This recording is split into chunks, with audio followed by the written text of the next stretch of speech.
suis plus utile aux patients, mais je suis utile à un ensemble, une population qui est plus large. C'est une nécessité de me sentir utile.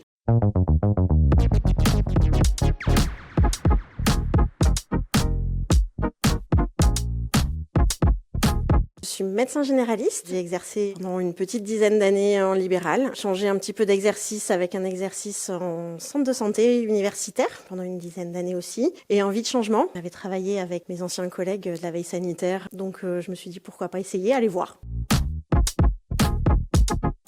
Si les patients, ça manque un petit peu forcément, mais l'exercice que j'ai au niveau de l'ARS sur la veille sanitaire, on est quand même vraiment en contact avec les patients de façon régulière. Sur la veille sanitaire, on est essentiellement sur les mesures à prendre autour de certaines maladies infectieuses. On est informé par les soignants. Et ensuite, en fonction du type de maladie, on recherche un petit peu toutes les mesures à prendre et on adapte en fait nos recommandations à la situation qui nous est formulée. Et ça va être complètement différent en fonction du type de pathologie. Avoir des liens avec médecine scolaire, mais on peut aussi avoir des liens avec les ingénieurs, santé environnement, quand c'est des maladies qui sont liées. Des infections à méningocoque, par exemple. Il y a des mesures à prendre pour toutes les personnes qui ont été en contact rapproché. Il y a un traitement antibiotique qui est préconisé. Donc nous, notre travail, c'est de les retrouver, ces personnes-là, de leur expliquer la situation, puis de nous assurer qu'ils puissent avoir accès à ces traitements préventifs. En ce moment, on surveille, nous, de façon un peu plus rapprochée, par exemple la rougeole. On sait qu'il y a quelques épidémies, quelques foyers sur d'autres régions de France. Nous, on n'en a pas, donc on essaye vraiment de circonscrire les cas isolés. On est 5 médecins pharmaciens et 7 infirmières avec lesquels on échange de façon très régulière. C'est surtout le contact avec les patients. J'ai beaucoup pratiqué auparavant, donc pour expliquer aux gens, les rassurer, en même temps en leur faisant comprendre l'intérêt de mettre en œuvre les recommandations qu'on leur donne. On ne parle pas du tout de la même façon des recommandations à un particulier qu'à un hospitalier ou un médecin généraliste.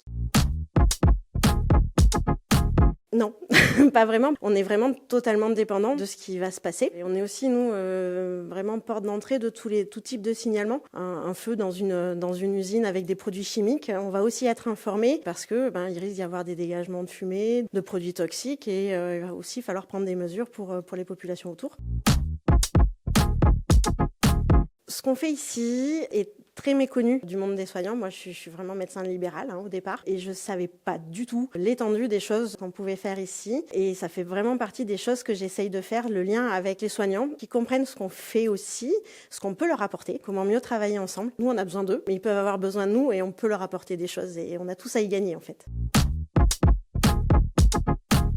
Réactivité, apprentissage, parce que j'apprends tous les jours, parce que je ne suis pas spécialiste de tout, loin de là, et diversité.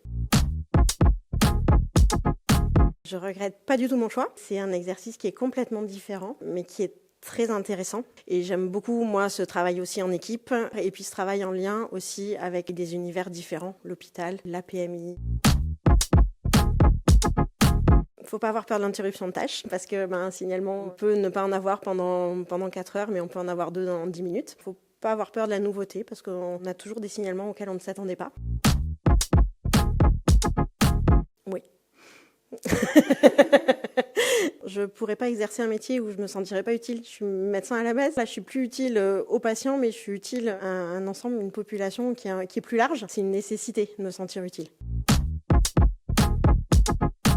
Moi, je suis arrivée à l'ARS en même temps que le Covid. Ça a été une période très, très particulière. Je changeais complètement d'exercice médical. Et 2, la période était nouvelle. Je savais pas à quoi m'attendre en venant travailler à l'ARS et d'avoir pu répondre à des questions avec le peu de connaissances qu'on avait, avec l'évolution qu'il y a pu y avoir, pouvoir répondre à des médecins sur une organisation de leur cabinet comme on a pu le faire ou rassurer des personnes. Ouais, ça a été un moment très, très particulier.